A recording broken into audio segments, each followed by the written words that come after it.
So guys, so yun, ang tagal nating walang upload at ang daming nagtatanong bakit wala tayong uploads kasi nga ay sobrang busy natin. Ayun eh. So ang dami kasi natin ginagawa paminsan-minsan kaya hindi na natin naisisigit gumawa ng mga videos. So yun lang. So ngayon, gumawa tayo ng magagawa ngayon na content at ayan, nandito ngayon motor natin. Napansin ko kasi na pangit na yung tunog niya. So siguro sunog-sunog na yung fiber nito. Kaya bala kong pabaguhin ko at umorder na ako sa Shopee. So ayan guys. So samahan nyo ako, palitan natin ito ng fiber para lumutong ulit yung tunog niya at gumanda ulit. So yun lang. So let's go guys. Turuan nyo ako. So ayan guys, ito na nga, ito na yung mga pamihit natin. Ayan. So simulan na natin itong baklasin at pag-aaralan natin kung paano. So siguro manood na lang tayo sa YouTube. Pero wala rin tayong idea dito. Pero alam ko madali lang naman sa paggawa nito. So let's go, simulan natin.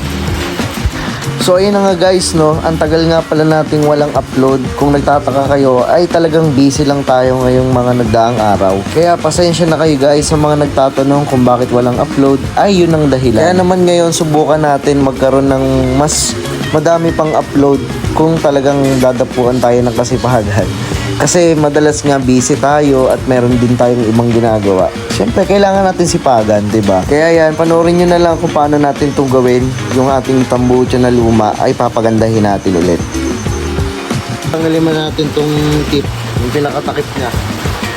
So, para mabuksan natin yung pinakaloob niya at tatanggal yung fiber. So, I think tama naman yung ginagawa natin. At simple lang naman ba, madali lang. Basic na basic lang. So yun lang guys, update ko kayo mamaya pagka na tanggalan natin at natanggalan natin yung mga lumang fiber dito sa loob. So yun lang, umuulan pa, nasabayan pa tayo ng malakas na ulan. So yun, let's go! At dito nga guys ay unti-unti na natin tinanggal at binaklas ang tip na nakalagay sa ating tambucho. Dahil dito nga natin padadaanin yung fiber na luma na tatanggalin natin at yung fiber na ipapalit natin sa ating tambucho. Ang kinagandahan nga pala nitong pagpapalit ng fiber ay para makatipid tayo kaysa bumili tayo ng bagong tambucho. Kaya kailangan matuto rin tayo na kung paano gumawa ng mga gamit sa ating mga sasakyan. Kasi dito makakatipid tayo kaysa ipagawa natin sa iba or bumili tayo ng panibagong pyesa, di ba?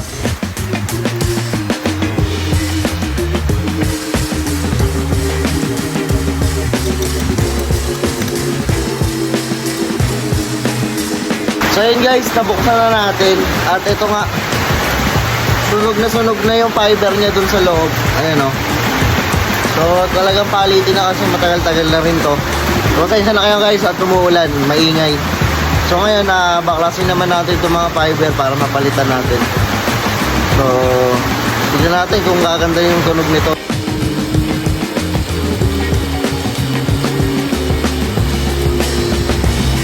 Ayan guys, ito na yung mga fiber natin. Tingnan nyo naman, napakalakas ng ulan, nagbabaha na dito.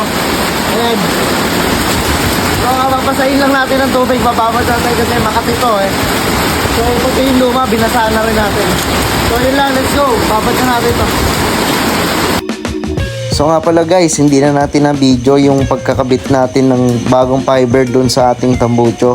Kasi nga sobrang lakas na ng ulan ng time na to at wala nang maghahawak ng cellphone natin. Kaya wala na magbibideo sa atin. Kaya naman guys, panoorin nyo na lang hanggang dulo para marinig nyo yung sound check kung gaano kaganda na ang mangyayari dito sa ating tambucho. Kung may babago ba or wala. At hindi ko rin naman na video yung lumang tunog niya. Kaya panoorin nyo na lang yung bagong tunog niya. So yun guys, natapos na natin. Ayan, nakakabit na yung ating tambucho. Mahirap-hirap kasi makati sa katawan. So yun lang, maparinig ko sa inyo. Tingnan nyo guys.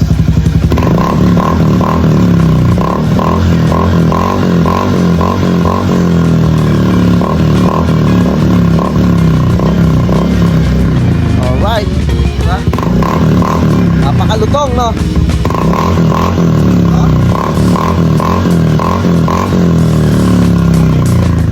So yun lang guys.